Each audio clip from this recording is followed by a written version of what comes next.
নমস্কার সকলকে, কেমন আছেন আপনারা? চলুন আজ আমি আপনাদের সাথে শেয়ার করব চিকেন কষা রেসিপি।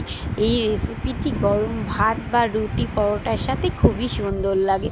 তবে চলুন দেখে নিন রেসিপিটি।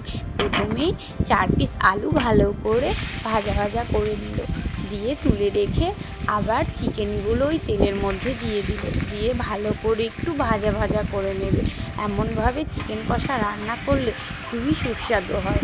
আপনারা অবশ্যই এমনভাবে একদিন ট্রাই করে দেখবেন। দেখুন চিকেনগুলো অনেকটাই ভাজা ভাজা হয়ে এসেছে, তাই নামিয়েও ফেললো। এবার কড়াইয়ে একটু তেল দিয়ে পাঁচফোড়ন, শুকনো লঙ্কা ও তেজপাতা দিয়ে আগে থেকে কুচিয়ে রাখা পেঁয়াজ কুচিগুলোও দিয়ে দিল, দিয়ে সব কিছু ভালো করে একটু মিশিয়ে নিয়ে লাল লাল করে ভেজেও নেবে। দেখুন অনেকক্ষণ ধরেই ভেজে নিতে হবে। কিছুক্ষণ পর দেখুন অনেকটাই লাল লাল হয়ে এসেছে, তাই আবারও একটু নাড়াচাড়া করে এবার এর মধ্যে সামান্য পরিমাণে হলুদ গুঁড়ো দিয়ে দিল ও স্বাদ অনুসারে লবণও দিয়ে দিল, দিয়ে সব কিছু ভালো করে মিশিয়ে নিচ্ছি। এবার সব মশলার মধ্যে একটু ধনিয়া গুঁড়ো দিয়ে দিল, দিয়ে মশলাটা ওই পেঁয়াজ ভাজার মধ্যে দিয়ে দিল, দিয়ে মশলাটা একটু ভাজা ভাজা করে নিয়ে আগে থেকে দেখুন ভেজিয়ে রাখা এই চিকেনটা ওই মশলার মধ্যে দিয়ে দিতে হবে। দিয়ে এবার সব কিছু ভালো করে মিশিয়ে নেবে। দেখুন একটা টমেটোও দিয়ে দিল, দিয়ে সব কিছু ভালো করে মিশিয়ে নিয়ে এবার অনেকক্ষণ ধরেই কষিয়ে নিতে হবে। কারণ এই চিকেনটা যতটা ভালো করে কষিয়ে নেবেন টেস্ট ততটাই দারুণ হয়, আর চিকেনটা অনেকটাই সেদ্ধ হয়েও আসবে।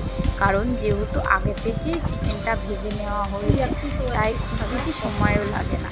দেখুন একে একে ভালো করে গ্যাসটি আস্তে দিয়ে নাড়াচাড়া করে আস্তে আস্তে কষিয়েও নিচ্ছে। দেখুন অনেকটাই তেল ছেড়ে এসেছে। যখন দেখবেন আপনারা তেল ছেড়ে এসেছে তখনই বুঝবেন আপনাদের চিকেন কষানো কমপ্লিট হয়ে গেছে। তাই দেখুন আমাদের চিকেন কষানো কমপ্লিট। এবার মা গরম জল করে রেখেছিল, সেই গরম জলটা দিয়েও দিল, আর কিছুটা চিকেন কষা তুলে রেখেছে।